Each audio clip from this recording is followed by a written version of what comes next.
The Morristown Green, a central park echoing with the footfalls of Washington and his compatriots during the Revolutionary War, is not merely a serene escape, but a living testament to the town's pivotal role in shaping our nation. Morristown's history seamlessly intertwines with every individual who grew up there, creating a childhood rich in the echoes of the past and a vibrant spirit of community carried forward by each successive generation. These are their stories. This is Beyond the Green.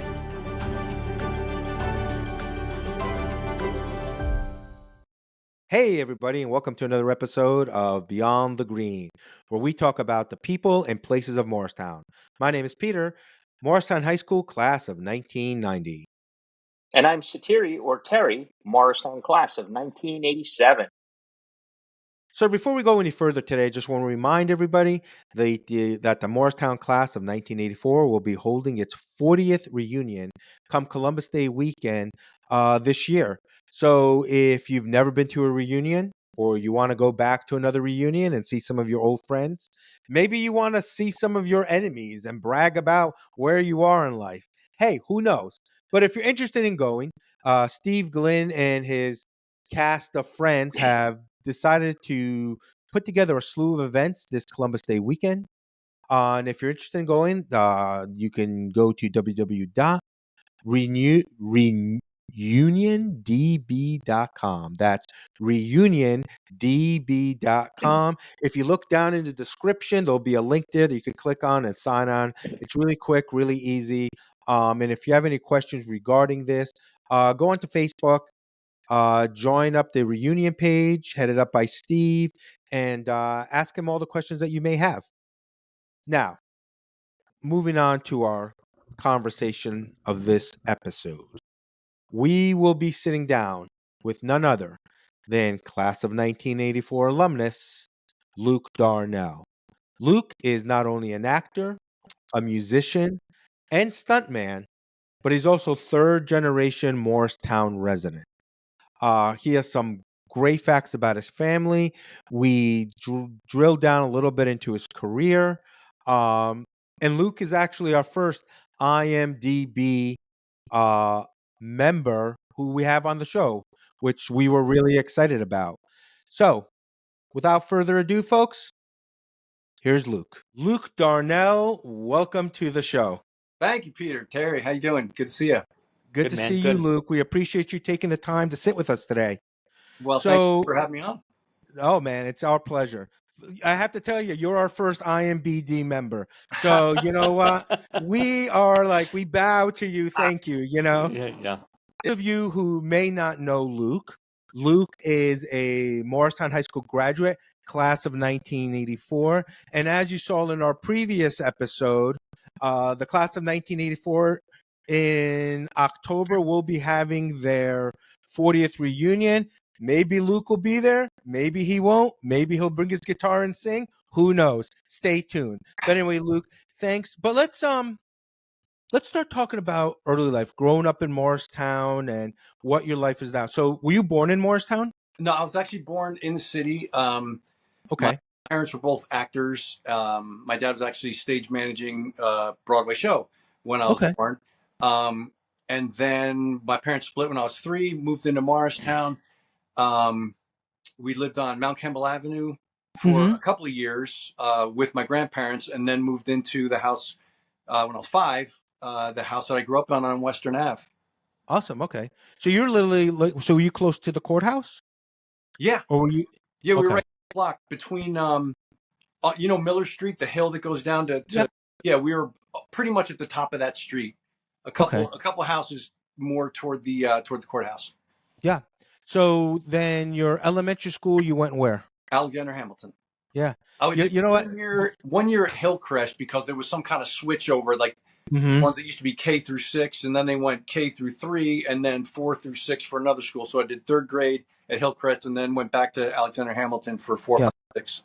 Okay. And then you went to Frelinghuysen? Yep. Okay. And then Morristown.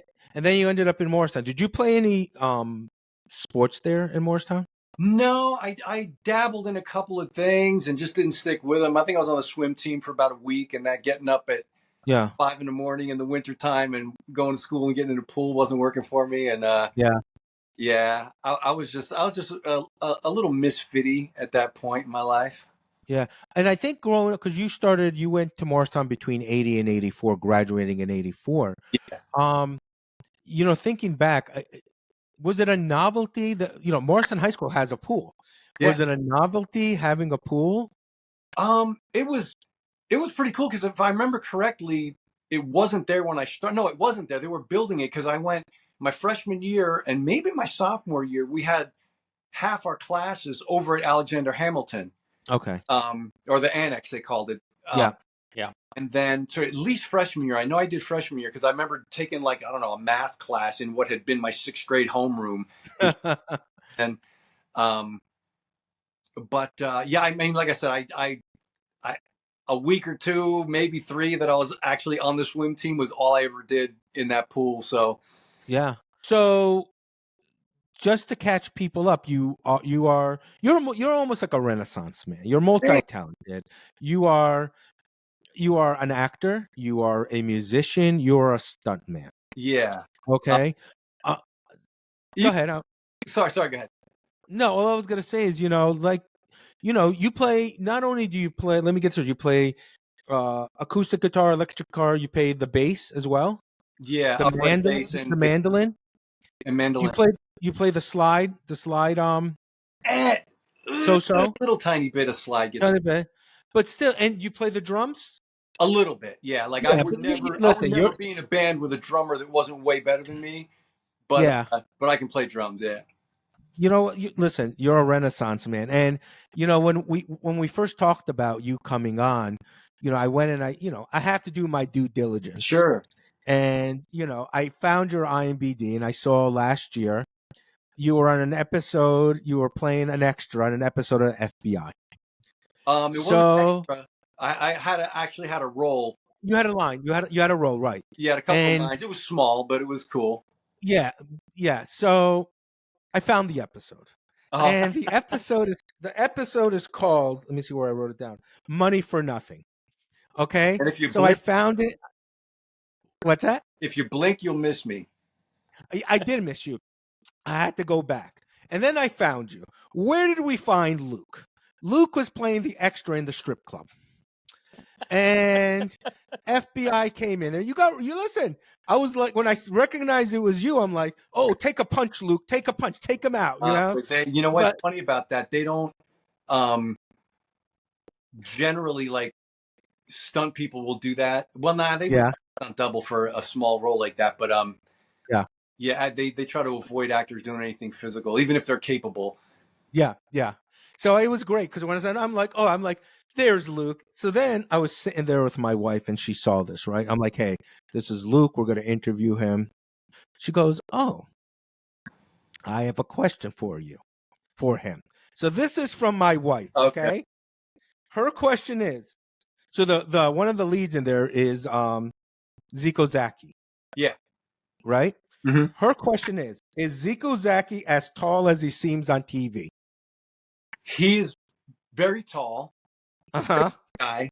From my experience, I didn't experience a lot of time with him, but I chit-chatted a little bit. They were all nice. He is, I'm 6'1.5", and he's taller than me, but I think the fact he's very thin. So I think that sort of helps him seem even taller. And the people around him, the other actors, I think it's his partner. But yeah, well, the guy that was his partner in that episode was the guy that was into me. He's not a short guy, but he's shorter than me. So, the difference will make Zeeko look even. That's Dave Franco, wasn't it? I don't recall the actor's name. Okay. I don't know if I saw him.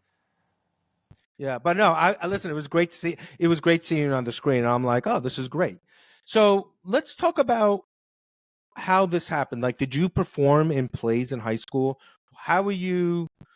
We'll get to your grandparents and your great grandparents and your parents, but for you personally, was your family dynamics what pushed you into acting and absolutely into music? Yeah, well, I mean, in a nutshell, like as a single mom, my mother was doing, she had been an actress, and she for the most part, had to give up her performing career to raise my brother and me. So she started teaching dance class, choreographing, professional and community theater, and directing, and then she took over, as we'll get into, like my grandparents' dance school, which she expanded to a full kind of theater program. Right. So she was doing all that she could do, and part of that was directing and choreographing community theater. And to save on babysitters, she would get my brother and I involved in the shows. I think I would have probably been too shy to get into it if it hadn't just been around me growing up. You know, just it seemed like a I don't know. I don't want to say an easy thing to do, but it was like, yeah, I'll do that. Okay, cool. Yeah, yeah. So after you graduate, what happened after graduation? What was your path? Well, after graduation, I did a little bit of community theater around North Jersey at a bunch of places, and then really started to focus on music and, basically trying to be a rock star. So I did that for most of my 20s. And then, had a couple, I wouldn't say we came close to making it, but we had a couple of interesting possibilities that didn't pan out. And then I just, I wanted to get back into theater and acting. And so I did. And my brother already lived out in LA, and he said, if you want to come out here, you can crash at my place for free. I got an extra room. And so I did. And that, I didn't intend to really get into stunt work out there, but I did, because that's what he was doing mostly. He also acts, but he's primarily stunts. So he got me into that. And then I started working at the theme parks, doing the live stunt shows, some musical shows too. Sure. At Universal and Knott's Berry Farm and Six Flags, the Magic Mountain. Six Flags Magic Mountain out there. Yeah. So, because the funny thing is, like, growing up in the 80s, you say stuntman, I'm thinking about the television show Fall Guy, with Lee Majors, and so it's a surprise me that you didn't become like a bounty hunter, because it seems that's what stuntmen do, is to become bounty hunters. But no, we surely jest when we say that. But it's kind of funny because if you guys go to LukeDarnell.com, you can see Luke's resumes, and he has two resumes: his acting and his stuntman resume. And it's kind of fun. It's like you have like you're great at like sword fighting, and you can like tricks with handguns. It's kind of like, okay, this is like interesting. Like gun spinning and whatnot. Yeah, I maybe should take that one off. I haven't done that in a long time, because at Universal and Knott's Berry Farm, the couple of the shows that I did at those were Wild West shows. So things like that were fun in the show, but And what else caught my attention is that, do you do accents? What's that? Do you do accents? Yeah, I can. And I'm like, this guy, because listen, I'm not saying I'm not going to have you perform right now. Well, I'm just saying, but I'm not going to put you on a spotlight, but I'm thinking maybe you can do some of my voicemail messages for me in either a German or an Irish accent. Would be kind of funny. I can do it. Yeah, I know. And then I say you can do like a Boston accent. I'm like, maybe you need to be in those Dunkin' Donuts commercials with what's his name? Affleck and Matt Damon. Yeah, during the Super Bowl. And I'm like, But so let's take a step back now, and let's talk about your family and how they got to Morristown and how you came to be from them. Well, let's see. My great grandparents were a great grandfather was a tailor, but he also had a band. I have his 100-and-something-year-old trombone up on my wall. Wow.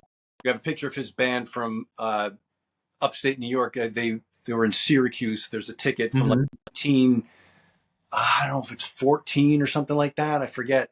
And his wife was a singer, and she wrote some songs. Actually, that's some published songs that she wrote with her sons, my grandfather and my uncle, or my great uncle.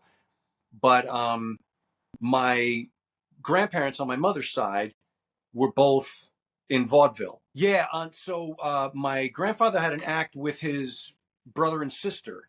Yeah. And it was called Gracie Worth and her Worthless Brothers, because her last name was Worth. That was the stage name too. Their Okay. real last name was Rothman. But and my great uncle Lon played piano. My grandfather sang and danced. Then their sister Gracie also sang and danced. And then they pretty much toured the world. And eventually, my grandfather met my grandmother. She was in a dance trio. Mm-hmm. They got married, took a picture outside a stage door the next day, and then went on separate tours. And then, before too long, formed their own act together, which I'll shoot you a picture of that. Okay. And So are we talking 1920s, 1930s? they were, let's see, they got married in, I think, around late 20s, early 30s, and my mother was the firstborn in Okay. 1936. And anybody that Okay. knows her, don't tell her I told you. God bless her soul, my mother's gone, but she never would have told her age. So so she went to Catholic boarding school, um, pretty much up until high school because her parents were on the road. Mm-hmm. Because vaudeville lasted into the 40s. Right. So they were doing that. We have some old family films of them, a little bit of their act, and of various cities with their name on a marquee or whatever, Mm-hmm. including the Low State, what used to be in Times Square. So then my mother got the bug from them, as did her two sisters, who also became performers. And yeah, then my mom met my dad doing a show. He was also an actor. And then when they divorced, my mom met my stepdad doing a show. And actually, really fun thing to me anyway is Mm-hmm. that I've gotten to perform at a couple of theaters, one outside of Boston and one in Maine, that Mm-hmm. I'm the third generation of my family to perform at. Wow.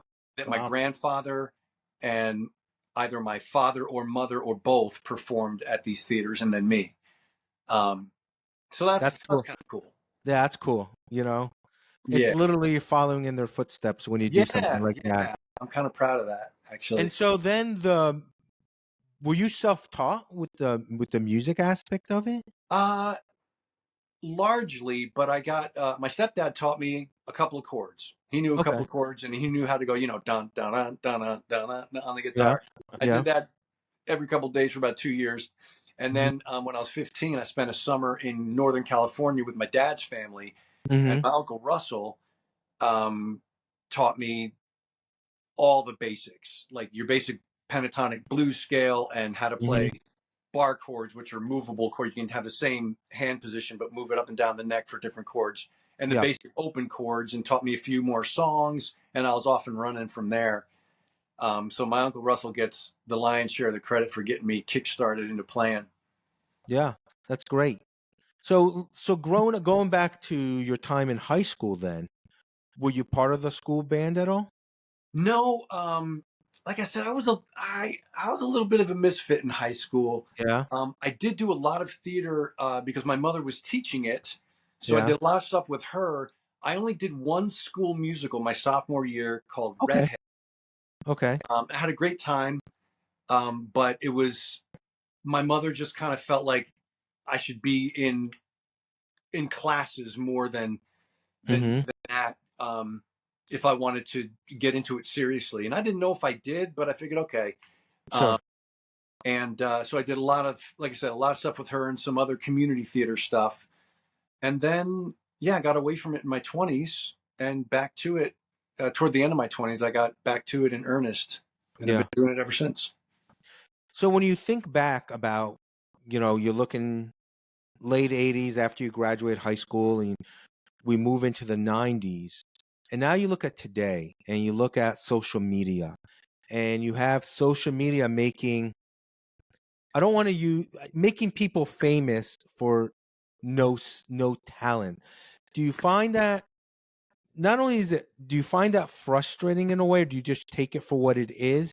And do you think if you had that platform when you were younger, uh, you would have you may have found success a little earlier in life? Ah, that. Yeah, that's a lot. I don't know. I don't. The only time it bugs me that when social media people sort of blow up as whatever. I mean, if actors or singers, if they're good at it, they're good at it. A lot of Yeah. people, I figure, were actors or singers beforehand, and that's just what they did to get noticed. Yeah. And if they're good, they're good. Yeah. But there are, I do see occasional casting notices, mostly for, like smaller independent film or whatever, that Mhm. literally will say, give us your Instagram handle. We want to see how many followers you have or something like that, because it'll help them sell their product. So that can be 100%. frustrating, but I mean, it. I'm like you said earlier, like it's something like that I'm a Renaissance man, and I appreciate that. But honestly, to me, I just feel like a guy that does as much as he can do to try and make a living doing the things I like to do. You Yeah. know, because I make some of my living in each Sure. ballpark. And nobody walking down the street knows me or and that's cool because I mean, hey, I was gonna say who wants to be Brad Pitt? Okay, everybody wants to be Brad Pitt, but Yeah. I mean, he can't walk down the street. Yeah. And sorry, I'm babbling now, but No, that's okay. It's okay. good. Because because I have to, we talk about this, and I always have to ask the Oh, question. No, you're okay. sorry, Yeah. I tried to get rid of a message and anyway, sorry. No, don't worry. And so I have to ask the question: do you feel like you always hear actors say, "Oh, at this point, I realized I finally made it. Something happens. You get a role." Did you have that almost like aha moment? No, because I think when you think of that, you're thinking of like a well-known, like a celebrity actor saying, "Oh, no one's asking me when I arrive because I'm not I'm not well known like that. I'm a rank and file. I'm like I consider myself like a I don't know a journeyman or like a blue collar actor. Got it. You know, Yeah. and so nobody, not knocking on myself, nobody knows me, and that's cool. I don't mind that. I mean, I wouldn't mind if I had some gigs at the level that people would get to know me. Then maybe I could, hey, I'll buy a house or whatever. But um, it's it's the fact that I make a living and I don't have to do anything else is a win for me. Got it. And that's not to say that I don't have loftier goals. Sure. And but that's the thing too. If you can I feel like you can be happy with what you're doing, but not necessarily satisfied. I don't think that's a bad thing to not No, necessarily be because satisfied. it keeps you hungry, and Yeah, that's the thing. Because when you're always hungry, you put 100% into it, yeah. You keep and it's working toward the next goal. exactly. So when you do shows like FBI, something like that. So is there like an open call for actors, and you got to go and audition for it? No, stuff like that. You have to get through an agent or manager. Uh, Okay. like there are some online places. Actors Access is the for some things, Uh huh. but not at the level of like an FBI or any of the big shows. So that I Gotcha. now luckily I was actually in Florida visiting my partner who is now my fiance. Right. And she was doing a show down there and I got the audition, but ever since COVID, so many auditions are done, especially for a small role like that, are done via video. Got So it. I set up my phone and my light and tripods in the hotel room that she had and did my couple of line audition and got it. So so yeah, most of the auditions at the level that I'm at with TV, most Mm-hmm. of them are video now. Yeah. Luke, are there any, going back to your formative years, your misfit years, high school and so forth, do you ever do a read or audition for a part where somebody from that part of your life comes into your head and you use them as an inspiration for the audition? I mean, we hear these stories all the time. You hear these parts of well-known actors and they do an interview and they say, "Boy, that was really iconic," and they go, "Yeah, that was my library. My high school librarian would always say that," and that Yeah. came to mind. Have you had those Yeah. episodes where you thought, Yeah, mostly for roles in theater, because I have access to better theater auditions than I do film and TV auditions. Every Sure. once in a while, something film and TV, I'll have something chunky to work on. But yeah, I have done that. It's actually a lot of fun. It like I'll yeah, because you know how it is when you're a kid and you got your group of buddies or whatever. Everyone's always imitating and busting chops and making fun of each other. So then you get a chance to sort of take that and try to make it real, yeah, into some quirky or odd character if it fits. Yeah. So again, let's move back, take a step Yeah. back now. Why don't we tell people what studio your mother owned and ran in Morristown? Oh, okay. Yeah. It started with my grandparents that in, I believe, 1954, they opened up the Ray Worth School of Dance on Mm-hmm. South Street. Um, I think it was number 360 Mm-hmm. South Street, across from that old brick schoolhouse that's now, been an office building for years, but down towards Seton Hackney, Mm-hmm. right after Woodland Avenue splits off. Yep. yeah, And they had a big house and what had been stables, I think, years before, and turned it into a dance studio. And then when they retired, my mother took it over in the mid to late 70s, I guess. Mm-hmm. And within a few years, she decided that she really wanted to make a go of it and turn it into something more for her. So she and my stepdad, he was in the picture by then, they moved to a space behind the Women's Club on South Street and Mm-hmm. Community Place, the old Dr. Condict house. It's an Mm-hmm. historic house that the Women's Club owns, and there's an auditorium in the back. And my stepdad Brad built a not soundproof, but pretty close to soundproof removable wall so that there could be two studios that have two dance classes going on at once, but also to open it up so they could use the stage and have performances. And then downstairs in the basement, there were offices and a couple of rooms that they would do voice lessons in and all Mm-hmm. that. And they ran that until they retired in 2012 and moved to Florida in 2013. Yeah. So it was Because basically a 60-something-year-old family business. wow, so it's the Worth-Tyrell Oh, sorry. Studio. Yeah, that was your question. It was Worth-Tyrell Tyrell, School okay. of Performing Arts is what it became from I 1979 through 2012. I remember as a kid driving plenty of times and seeing the sign out there, Yeah. yeah, and not really giving it too much thought, but here we are, Yeah. I mean, So a place where I got, that's all my formative training. It was from there. And she did have a lot of students that ended up with careers, some on Broadway.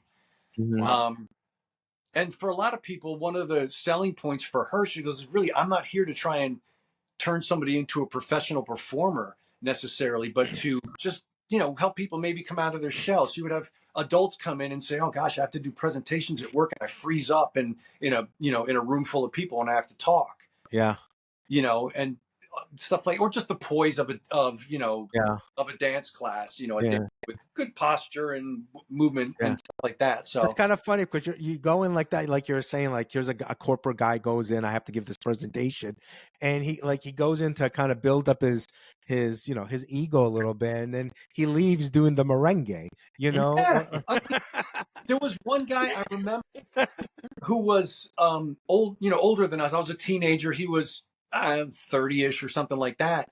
Yeah, And that's why he came in, for that reason I described. And he stayed and he was a goofball and did show after show and got into dancing and the whole thing.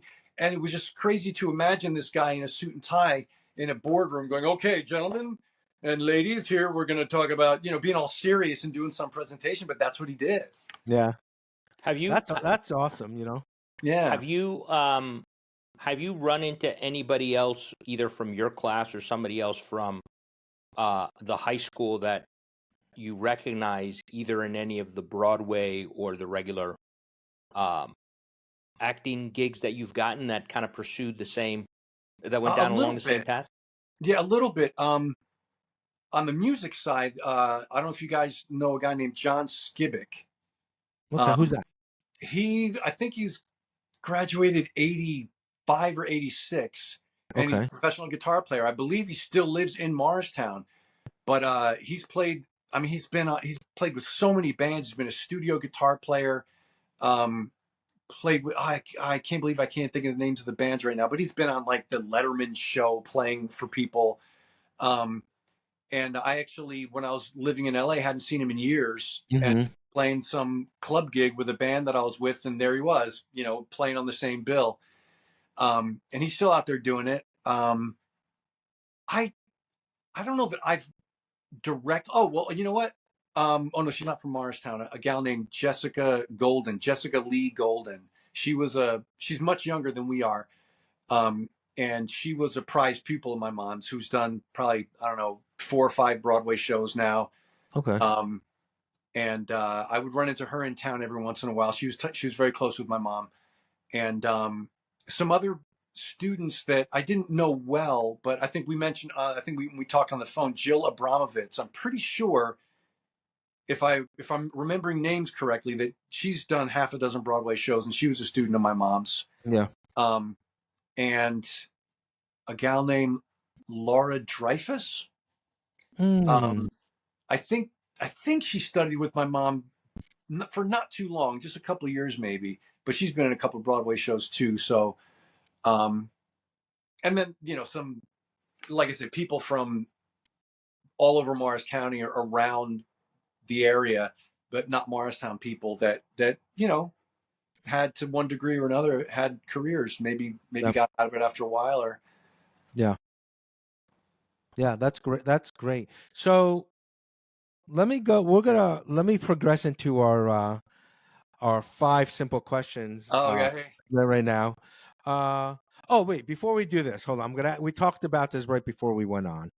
yeah. I asked Luke Oh, if he went to the prom, All right. I did. and I said, Luke, did you go to the prom? And he answered yes. I said, do you want to tell me who you went to the prom with? So, Luke, do you want to tell me? Because you never know. It's your 40th high school reunion. She may show up. Now, I don't know if she gets too close. I'm sure your fiance may be like, hit her with the guitar. But hey, um, so no, I like I said, I'm joking. But do you want to share that? Who you went to the prom with? Sure, yeah. I went to the prom with a lovely lady by the name of Kim Fielding. Um, I lucked out. She was much more popular than me, so I looked cool, or I thought I did anyway. Um, and we had a great time. We were really good friends. We weren't really dating or anything, and Yeah. we kept in touch for a bit off and on after school. And now I believe she still lives somewhere in the city. We're not in regular contact, but she lives in the city, and she's a Pilates instructor, Okay. and into other health and fitness stuff. But Yeah. I'm not sure exactly what. But Okay. she was great. We had fun. Where was your prom? Oh gosh, I don't know. I feel like it's somewhere out on Route 46 or Route. I don't. I can't remember. Because I don't think 84, the Marriott wasn't built in in Hanover yet on Route 10. No, it was Were you farther at out than Zaris? Were that. you at Zaris Inn on No, but I think 46? I had a little league. I think I had a little league dinner at the Zeris Inn. Yeah, Yeah. Um. Wow, that's a weird flashback. But um, that's okay. You know what? We'll ask Steve Glenn. He'll know. it probably will. Exactly. By the way, here's So a anyway, funny thing with yeah, go ahead. Go ahead. to the Glens. When my fiance and I did a cruise ship gig together, we were gone for 7 months, so we subletted Yeah, our apartment. And Steve Glenn's nephew, Dane, yeah. um, is was sort of a just getting. I think he'd just gotten out of school, was just getting into professional acting, and he and his hmm then girlfriend, they recently got married, subletted our apartment for 6 or 7 months. And she was like, Lianne, my fiance, was going, I don't know, do we want to rent to somebody that young? I said, look, he took class with my mom, and she directed him in high school musicals, because she did direct a few shows at Morristown High. And he goes, Yeah. everybody loves the kid. He's a great kid. And so we did, and everything, it worked out great. So it was very Great. funny. His mother, Jill Fleury. Yeah. I apologize, Jill. I don't remember her married name, but in school she was Jill Fleury. It was just such a full circle thing, because Mike Glynn is Dane's dad, so Steve's Okay. brother Mike, and so just the idea that these kids I went to high school with, I'm now subletting my apartment to their kid. It just felt, it was so weird, but it worked out great. That's great. So just touch on this real quick. You and Lianne, have you guys go out and do musical shows together? So I never realized a lot of things before. If this is love, you gotta give me more. Give me more. Hey, give me more.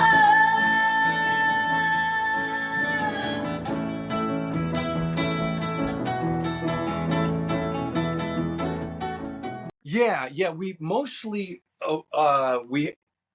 much to our chagrin, we haven't done that much theater together, Mm-hmm. because that won that cruise ship contract. But we did, Mm-hmm. we do play a lot of music gigs together. She's a phenomenal singer, and she's actually gotten me to really broaden my musical scope, because she's going, look, can you work up some of these musical theater songs or jazz numbers or Mm-hmm. Great American Songbook kind of songs that were never in my wheelhouse. I was always just a rock guy.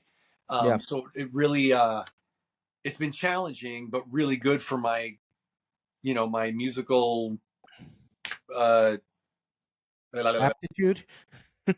yeah, I can't think of the word, but it's been good. Good. That's awesome. So let's go to 5 simple questions. Yeah. So, Morristown High School, who was your favorite teacher or teachers? Funny enough, who comes to mind? I know there were several teachers that I really liked. I liked Mr. Roman. He was an electronics teacher. Yeah. Yeah. And did some stuff you can't get away with these days, I'll tell you that. But nothing terrible. But I remember Mrs. Gibson, I believe was her name, my biology teacher sophomore year. Mm-hmm. I cut biology constantly, and I never did well in it. And she actually said to me in the hallway, she goes, "Oh, where were you today?" And I'd say, "Oh, I don't know, I overslept or something." She goes, "Oh, you're so nice, but so dumb." And she was Wow. joking, but That's going to be the soundbite for this episode. Yeah. oh, God. Take it back. That's awesome. But I actually had a lot of teachers that I liked. I can't remember all their names now. Mr. Holly was an English teacher that I had that was a funny guy. Remember him? Yeah. I think my brother had him. Yeah. I think I had him freshman year. Yeah, I think it might have been freshman or sophomore that I had him. Because I went, my freshman year was 83, right? Yeah. Because I graduated in 87. So, but I remember, I think his class was down by the radio station there. He used to go down and kind of around the corner there. But by the way, did you do any radio when you were there? I actually was on the radio station my freshman year when it was at a different location. Like that part of the building where it is now, or where it was when I graduated anyway, wasn't there. It was, if you came in the door where the senior stairs are, Mm-hmm. if you came in and then went down that little, like half a stairway down to where then you're facing the auditorium or the theater, to the left in the corner there was the room where the radio station was when I was a freshman in high school. And my brother had been on it, so I figured I'd give it a try. And I think I was on it most of my freshman year. I had a show on Sundays where I tried to make it a Beatles special every Sunday because those were the only records I had. Yeah. But yeah, that was fun. That was a good time. So, Friday on the weekends, what would be your thing? I was usually doing some kind of theater, occasionally playing. I got into actually playing in bands my senior year, so we did a few battle with bands, but a lot of time we rehearsed up in Mendham. The drummer that we had a huge basement and almost as big a drum set. The guy's like has as many drums as Neil Peart. For those that don't know, that's a drummer from Rush who had huge amount of drums and used every single one of them brilliantly. But yeah, so I was up there a lot, just having fun in the basement, playing rock and shooting the breeze. So growing up, you kind of mentioned it with the Beatles, but growing up, who inspired you musically? Definitely the Beatles, and a lot of musical theater. It wasn't. I learned musical theater because I was doing it, but it's not what I wouldn't put the records on or anything. A couple of them actually, 1776 and a chorus line. I went nuts for the bicentennial. The 70. You're talking about the theatrical 1776. Yeah. Great, but let me tell you, some of those songs in there. Listen, that's probably one of my favorite movies. Okay. Yeah. And I can't think of the guy's name who played John Adams, but he ended up being who's the guy who voiced who ended up years later voiced the voice of Kit on Knight Rider. And that's right. And he was also on Saint Elsewhere. Yeah, but it's probably a great musical. And the funny thing is, if you watch the movie version of that, when they're supposed to be, that was filmed on the Warner Brothers lot. Yeah. So when you watch it and they're doing the part of the thing where John Adams is talking to Benjamin Franklin, and they're kind of sitting in this little area where there's a fountain. That fountain is the same fountain as the opening scene of Friends. Oh, how funny. That's my fun fact for the day. Oh, that's cool. Listen, I watched way too much television as a child, Luke. Like, my wife says if I can make money off my stupid knowledge of television, we'd be billionaires. But anyways, so as an actor, now, what would be your dream role? Oh, that's tough. I really, that question. I just auditioned for a production. Do you know the movie A Bronx Tale? Yeah. Oh yeah. That was originally Chaz Palminteri originally wrote that as a one-man show, and it's about him. It's true. It's true. It's his life as a kid in the Bronx. Mm-hmm. And it turned it into the movie with him and Robert De Niro, and then they turned it into a Broadway musical. And so I just had an audition for his character in the Broadway musical, not on Broadway, a regional theater production of it. And man, it's such a fun character, and the songs are sort of like a little swingy, jazzy. Yeah. And I'm like, so at the moment, I'll never say anything's a dream role, but that's kind of a bucket list role. I really want to do that. So is that still a possibility for you? Has it been filled yet? I had a second round, a callback, they call them, second round of auditions. And as far as I know, they haven't made offers yet. If I don't hear something in, I don't know, the next few days or week, I'll pretty much be able to guess that I didn't get it. You don't generally find out you didn't until you just don't. You got it. Nobody calls you and says, hey, sorry, it didn't work out. You just, okay, well, it's been 2 weeks and I haven't heard anything, so I guess I didn't get that one. Well, hopefully you'll get it. I hope so. It would be a lot of fun. Yeah, I can hear it. It'd be nice to be at home. I mean, I spend so much time working around the country, which is cool to see other places and spend time there, but it gets old being away from home so much. So this way I get to sleep in my own bed every night. Because I can hear it in your voice how much, if you got this role, how excited you'd be to do it. It would, it would be fun. It would be really fun. We would definitely come to it. So we'll let you know absolutely. that. Okay, I don't know if it happens. So my final question is, if you had an opportunity as a musician to perform with anybody, who would it be? Oh, that's a good one. Well, dead or alive? Dead or alive? The Beatles. or what are we gonna? Where are we doing? We're gonna do with George. Are we gonna put him send him for coffee? What are we gonna do? I don't know. Or maybe funny. There's so many. I loved Black Sabbath growing up and Van Halen.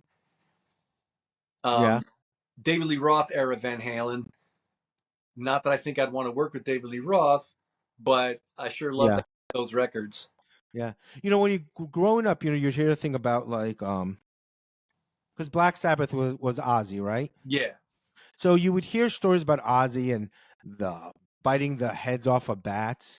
Like how much, I've seen interviews, over the years with him, and how much the theatrics that he put into it at the time to make it so much more compelling for people to see the shows. Almost created his own controversy with it.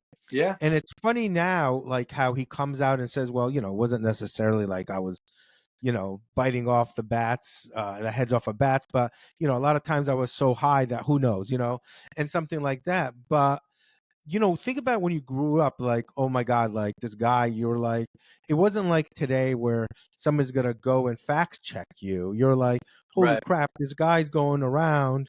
And and it almost made you almost like, as a teenager, I got to go get tickets to the show, Yeah. and I got to see this for myself, but yet, but those times when, a front row ticket would cost you no more than $20 at the time. You know what I mean? Yeah. Yeah. I remember his original guitar player when he went solo, Randy Rhoads, who was Mm-hmm. hugely influential and died very young after only Yeah. like I think he was 26. I think a scalp ticket, like a jacked up price ticket, I could have Mm-hmm. given $30 in 1980. I think it was 82. Mm-hmm. Mother wouldn't let me go. Yeah. And I was so mad. And then it was not too long after that he died. But the fact that like the biggest ticket in town was you could get for $30, and that was expensive at that time for that. Yeah.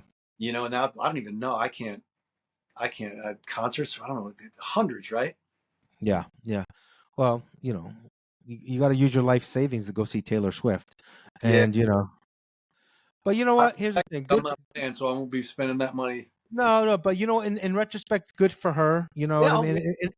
And it kind of goes back to what we were saying earlier about how social media can lift up a performer and creating a fan base, when you can interact with your fans almost on a daily basis. Yeah.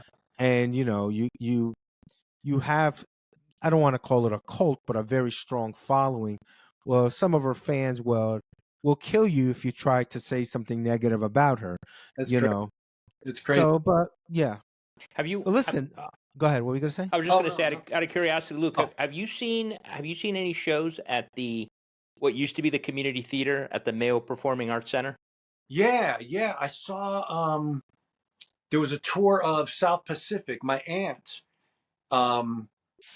had a former student that was in the tour of South Pacific as a dancer, and Mm-hmm. I see that there just a couple of years ago, and it was I think. wonderful. But I remember seeing like B movies in that place when it was run down. Yeah. I was going to say, I think that's another interesting thing about. Great Danes that ran free around the theater.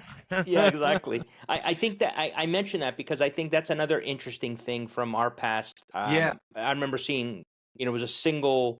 You had the triplex, and then you had that Yep. as a single movie theater.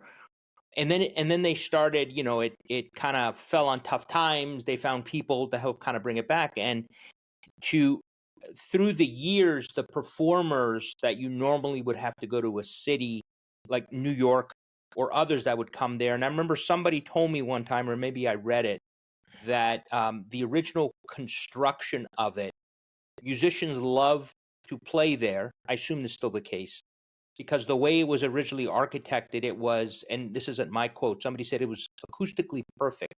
Oh wow. And so they ended up getting, I remember seeing, I was supposed to go see Taj Mahal. Cool. And I'm standing outside and I'm looking up at the marquee, and it says coming, June 12th, Buddy Guy.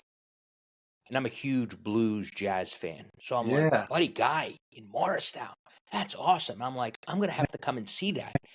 And then it dawned on me. I go, June 12th. I looked at my watch, or I looked at whatever, and I'm like, that's tonight. Well, Taj Mahal couldn't make it. His replacement was Buddy Guy.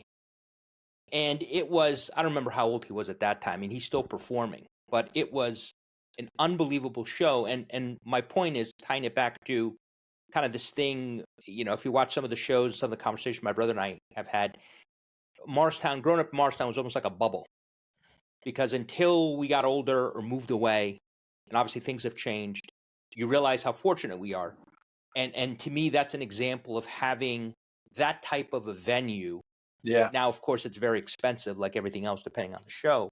But that's why I was curious as a musician if if you had any insights on that, because like I said, I heard musicians love to come and play there because it's a more intimate audience, and the sound is just amazing. So yeah, well, I think because as you mentioned, that when it was built in a time before huge PA systems and all that, so they had to build a place like that with acoustics in mind. Yeah. Or because there was no amplification in the early days there. So I suspect, I don't know when it was built actually, but I suspect that it was before all that. But no, unfortunately, I haven't seen a con. I think the only thing I've ever seen there was South Pacific. Because like I said, I haven't lived in town since, gosh, I mean, I always go back. I visited my parents until they left in 2013, but and I still get back once in a while, but haven't been there on a regular basis probably since 2010, 11, actually. Yeah. There's some changes as you've seen, but it's still at the heart of it. It's still the same town that it used to be.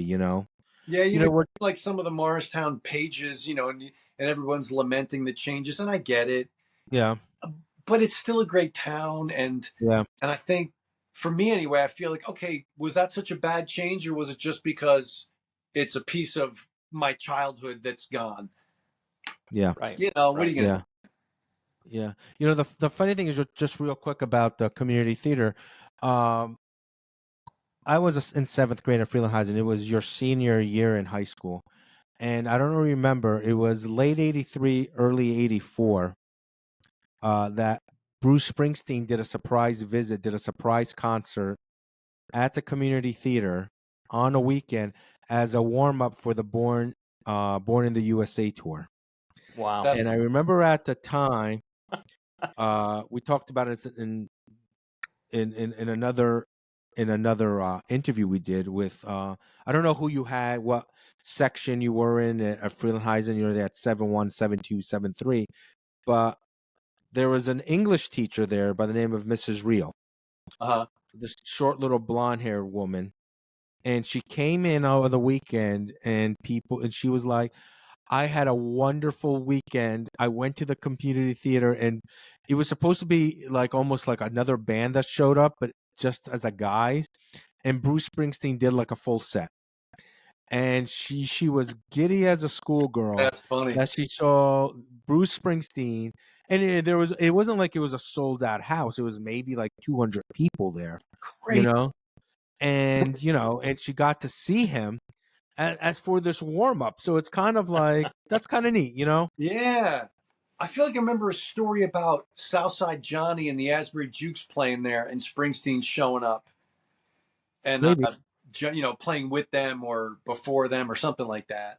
I remember hearing that AC/DC played there in the late 70s, maybe. Really?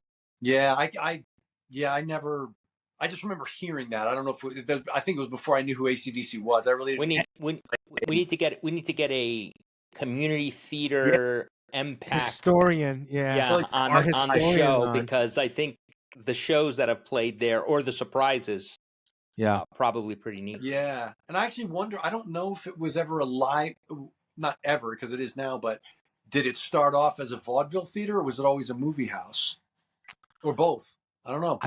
I don't know. I can't. We always knew it growing up as a movie house. Yeah. Right. That now converted over to a theater, Yeah. But we don't know. But maybe, food for thought. Maybe you and Lianne can do a show there one night. There you go. That would be nice. I don't know if we could sell that place out, but listen, who knows? Who knows? It's funny because you can think they don't have a hard time selling out, because between their corporate sponsors and people who buy season tickets for the whole thing, you know what? But food for thought. Maybe we'll make some people will see this. We'll make some calls on your behalf. We'll get You all know. the Beyond the Green people Yeah. in there. That's right. Exactly, That's exactly. That's And right. you never know. Maybe there's like a Beatles tribute band that shows up playing there, and you can be their opening act. There's some great Beatle tribute bands out there. There are. That's true. That's true. Well, listen, Luke, we really appreciate you taking the time out. Thank you for having me on. Yeah, listen, good luck with all your other future endeavors. Thanks, you guys too. I hope the podcast just gets bigger and bigger. And we're going to be one of your biggest cheerleaders. So once again, everybody, Luke Darnell, Morristown High School, 1984. In October, you may see him, you may not see him, but let's hope we see him, because I told Steve Glynn, because I said, listen, if you guys end up doing it, let me know, check my schedule. If I'm not traveling, I'll come down and we'll do a show from the reunion. Yeah. And you know what? And if That'd you be cool. listen, if you need a roadie, we'll more than happy be your roadie for you. You can like feed us with a pizza pie from Suvio's. We'll be very happy with that. Oh, well, if it's Suvio's, I'm in. Yeah. Exactly. There you go. People go, oh, what's the best pizza? I'm like, not here, not in New York. Go to Morristown, New Jersey. I tell Sal that every time I go in there. Yeah. So Love on it.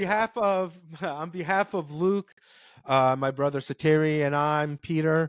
Thanks for watching Beyond the Green. And until next time, be good to each other and take care. Take care, guys. Thank you.